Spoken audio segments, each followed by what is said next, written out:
ကျွန်တော်အရင်တစ်ခါတင်ခဲ့တယ်ကုန်ကြစိတ်အ ਨੇ ဆုံးနဲ့တီကောင်မွေးတယ်ဗျာအာဖရိကတီကောင်မွေးတဲ့နေရာမှာဒီလိုမျိုးပုံပြီးတော့မွေးတဲ့စနစ်မှာကျွန်တော်တို့ဒီငပြောပင်စိုက်ထားတဲ့လူတွေငပြောပင်ရှိတဲ့လူတွေကများစွာအထောက်အကူပြုပါတယ်ကျွန်တော်တို့ဒီဘေးနားမှာဗျာဒီငပြောပင်လေးတွေကိုဒီမှာပြထားသလိုဘေးနားမှာကျွန်တော်တို့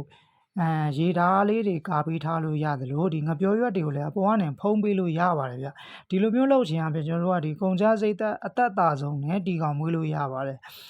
တီကောင်မွေးတဲ့နေရာမှာဒီတီကောင်တွေကကျတော့ငပြောဥကိုလည်းစားတယ်ဒီငပြောရွက်ကိုလည်းစားတယ်ဒါပေမဲ့ငပြောရွက်ကကျတော့နည်းနည်း fiber ပိုများတယ်ဗျ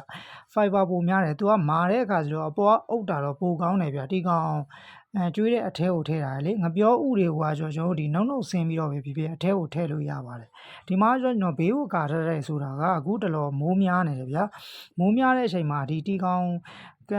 စားတွေကဒီအစာလေးတွေပေါ့ပြင်ဘက်ကိုမထွက်တော့အောင်လို့တီကောင်အစာဆိုတဲ့နေရာမှာကျွန်တော်တို့ကမြေကြီးလုံးဝမသုံးပါဘူးเนาะတိရွက်ဆွေးကိုသုံးပါတယ်ဗျတိရွက်ဆွေးကိုသုံးပြီးတော့ပဲတီကောင်မွေးပါတယ်ဒါကကျတော့ကျွန်တော်တို့ဒီငပြောရွက်တွေကကျတော့ပေါ်ကဖုံးထားခြင်းအပြင်ဒီနေပူဒဏ်ကာကွယ်သလိုမိုးအများကြီးရွာတဲ့အခါမှာလည်းအထားလျောက်ရေကိုဘေးကိုဆင်းသွားပါတယ်ဗျအဲဒါကြောင့်မို့ဒီကောင်မွေးတဲ့လူတွေကငပြောပင်ပေါ်မြင်ရလို့ရှိရင်ငပြောပင်နဲ့တိရွက်ဆွေးနှစ်ခုရှိတာနဲ့ဟိုဒီကောင်ကောင်းကောင်းမွန်မွန်မွေးလို့ရပါတယ်ပြီးတော့ကျွန်တော်တို့တီကောင်အစာကိုလည်းဒီငပြောဥတစ်မျိုးတည်းနဲ့ငပြောဥတစ်မျိုးတည်းကိုပဲဆွေးပြီးတော့ကျွေးလို့လည်းရပါတယ်ဗျကျွန်တော်တို့ကမြေကြီးလုံးဝသုံးဖို့မလိုပါဘူးเนาะကျေးဇူးတင်ပါတယ်ဗျ